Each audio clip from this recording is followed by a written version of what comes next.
Are you standing behind Carol? If you are, just reach out and touch her left hand. Okay, thank you. Do you like staying next to me?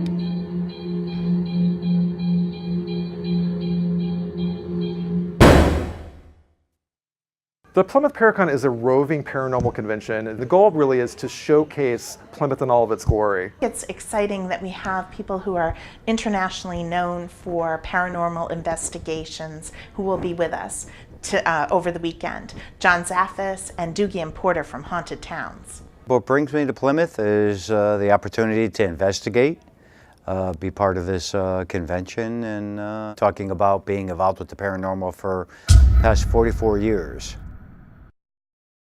I would say that there's a lot of darkness here, and I think it has to do with 1620, with the original founding of Plymouth and all the death and destruction that happened in the area. So there's a tension here. There's definitely a Native American tension when it comes to the energy here. However, the John Carver Inn, we're picking up a kid spirit, so kind of a playful kid spirit, and we're also picking up sort of a woman as well. So there are happy ghosts, and I think they're happy to see all these paranormal people gathering in Plymouth to communicate with them. There are also some other things that run around sometimes up on Burial Hill that are not human.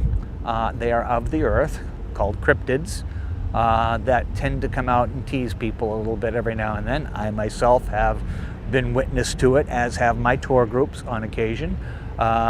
We've had experiences with the little creatures called pukwudgies.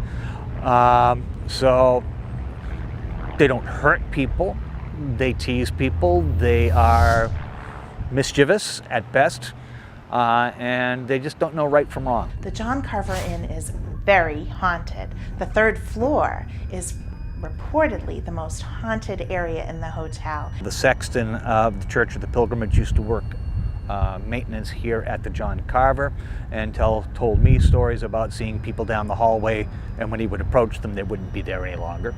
There is speculation that this site was once the site of a house where medical students lived, and those medical students would grave rob up at Burial Hill, bring the cadavers down to the house, perform experiments on them, and then take them back up to bury them back up in Burial Hill. That's the legend associated with the John Carver Inn. However, I can say as someone that deals with the paranormal that this hotel is extremely haunted. I myself have had a personal experience here in town at the John Carver when I was bringing my son to a swim night for Boy Scouts, and we were going up the staircase and down the hallway towards the pool, and there was a gentleman in a suit walking in front of us. He took a right-hand turn into a dead-end hallway, and then when we got abreast of that spot, he was no longer there. We're not really sure what it is. It could be the fact that it's right next to town square. Town Square has a lot of history, including Burial Hill, which is one of the most haunted cemeteries in Massachusetts, based on my experience.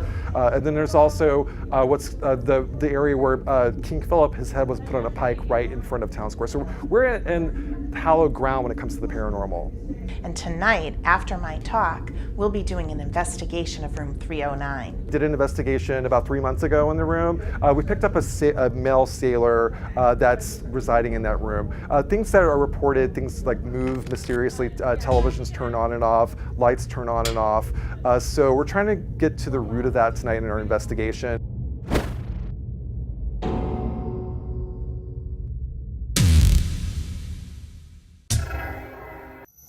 And then Saturday night, we're going to do an investigation at the Church of the Pilgrimage, which may or may not be haunted, but it's in a location that's close to Burial Hill, and there's a lot of hauntings associated with Town Square, so we're hoping that there are ghosts associated with Church of the Pilgrimage. And what I enjoy more than anything is going in for the first time.